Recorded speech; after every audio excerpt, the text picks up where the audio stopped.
All right, guys, I want to show you a real deal that I own. 80 units down in Houston, Texas. We bought it for $5,760,000. And I want you to hear me on this. I did not put in a single dollar of my own capital into this deal. Not a penny. And today it cash flows about $25,000 a month. Now I know how that sounds. So in this video, I'm gonna walk you through exactly what happened, the entire step, the financing, the business plan, the legal structure, all of it. I'm gonna lay it on the table for you. Because this isn't theory, guys. This is a real deal that I actually own. So let's get into it. Here's the thing most people get wrong. They think you need millions of dollars sitting in the bank to go buy a building like this. And guys, I'm telling you right here, right now, you do not. You just have to understand how the game is actually played. First, let me tell you about the money. Here's how it came together. Purchase price, $5.67 million. The seller financed 90% of that, about $5.18 million at a 5% interest rate. The down payment, which is $576,000, that came completely from investors. And my own money in the deal, zero. So think about that. I walked into this closing on a $5.76 million building and I spent nothing. And I still own a large piece of it. But before I show you exactly how we structured all of that, you've got to understand why we even wanted this building in the first place. Because I'll be honest with you, on paper, this thing looked a little rough. And even in person, this deal looked a little rough. But that is what we call a diamond in the rough. Let me tell you why we want bad buildings like this. The best deals almost never look like good deals when you first find them. This building was 68% occupied, rents were way under market, there was deferred maintenance everywhere. And guys, that means the roof needed to be replaced, the parking lot needed to be replaced, some windows needed to be replaced, and this is exactly why we bought it. You may be thinking, oh my God, that's a lot of work, but all I'm thinking is that is where the value is. So let me give you the picture. 80 units built back in 1965. Think about how old that is, guys.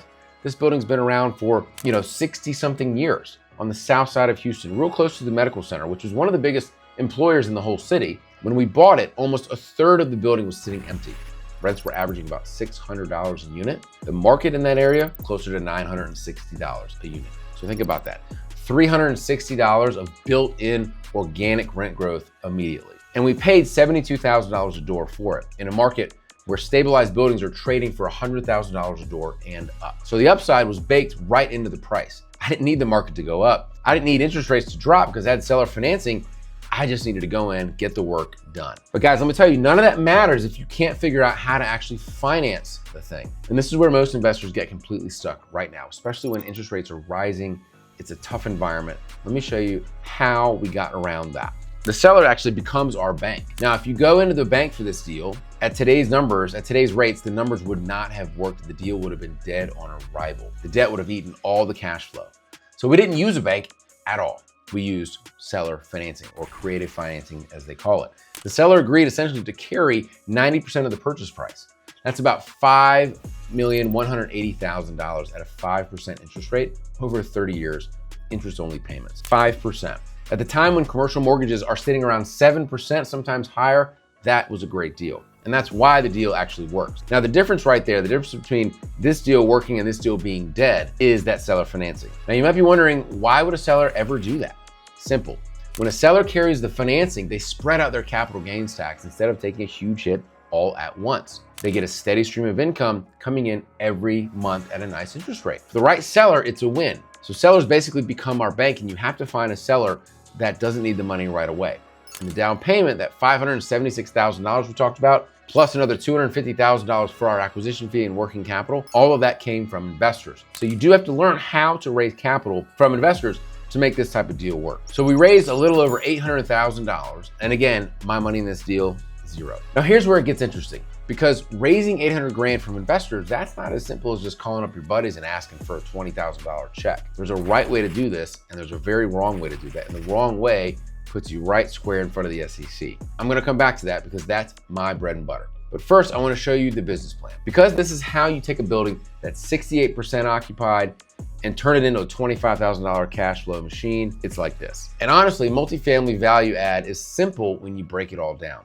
You buy it broken, you fix it, you fill it, you let the income drive up values, and that's how you win in value add multifamily. Let me show you exactly what that looks like on this particular building. So step one, we fix the physical stuff. Remember we talked about the deferred maintenance? We fixed the roof, the lighting, the mechanical, plumbing, service contracts, you name it. We budgeted for about $550,000 for that specifically. So first you stop the bleeding. Step two, we filled the building.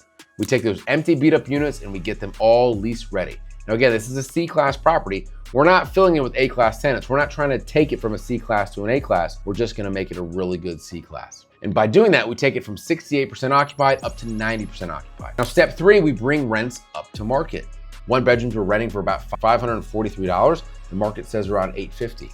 2 bedrooms were under market too. Now, we're not making these numbers up. These are comparable buildings right around the corner from us. So step 4 is we stabilize it with good tenants. This particular property has housing vouchers through what's called a HAP contract, Housing Assistance Program. And that is essentially government-backed predictable income coming in every month. And usually they pay 75–80% of the rent and the tenant pays the rest. So tenants can typically afford it. And step 5, you let the NOI do the work. Now here's the key thing about multifamily that single family people just don't understand. A building like this is worth a multiple of its income, not what a house down the street sold for. So when we take the net operating income from about $160,000 a year up to $500,000 a year, we are forcing that value and forcing the appreciation of that building. We completely control that outcome. Here's what most of these real estate gurus online will never tell you about a deal like this. And this is where my background, the thing I actually do for a living, changes the entire game. Every single piece of this deal has a legal structure sitting underneath it. And here's the truth. Get that structure right, the deal works,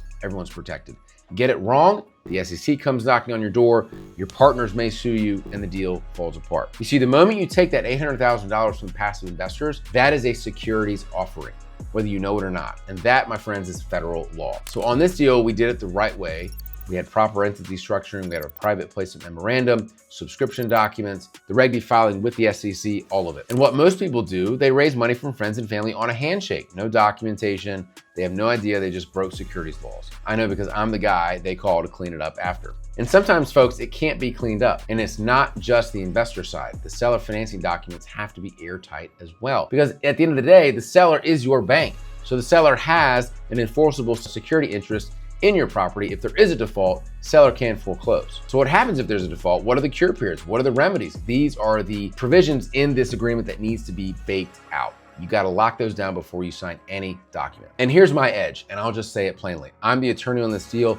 I'm also one of the investors. I drafted the document and then I stepped into the structure that I built as a GP. No one else in this space can say that. So with all of that in place, where does this deal actually stand today? Let me show you the real numbers. And these aren't projections I'm pulling out of thin air. This is where the building actually stands today. So right now, this building cash flow is about $25,000 a month. That's $300,000 a year in cash flow. We bought it for about $5.76 million on the business plan. When we get to stabilization and when we sell, it's probably worth about $7.5 million. And when that happens, folks, everybody eats. The investors, the LPs, they more than double their money. On the GP side, which is our side, we're looking at nearly a 5x multiple on our equity. And remember, I put $0 in. So what's my return on zero? You can't even calculate it. And that, my friends, is the whole point. Now, let me give you 3 lessons from this deal. So lesson 1 is you don't need a bank. Seller financing is the most underused tool in all of commercial real estate. A motivated seller who doesn't need the cash today is a better lender than any bank in this market. Every deal has a seller. So go find the ones that don't need money tomorrow. Lesson 2 is you don't need to use your own money. The down payment came entirely from investors. The acquisition fee came from investors. My job was to find the deal, structure it the right way, and execute the business plan. And guys, that is worth equity. And that's the whole GP model right there in a nutshell. Lesson 3 is you make your money on the buy. You have to buy it right. We paid $72,000 a door in this market where it's trading around $100,000 plus. The profit was built in on the day we signed the purchase and sale agreement. Now, if you get the entry price right, you stay disciplined on your underwriting, the rest takes care of itself. One more thing before we wrap up. Every step of this deal, the seller financing, the investor raise, the entity structure, the waterfall, the exit, every single one of those has a legal layer underneath it. And I know that because I'm the attorney who built it. So if you want to learn how to find deals like this, structure them the right way, and close them using other people's money, book a free call with my team. The link is below in this video.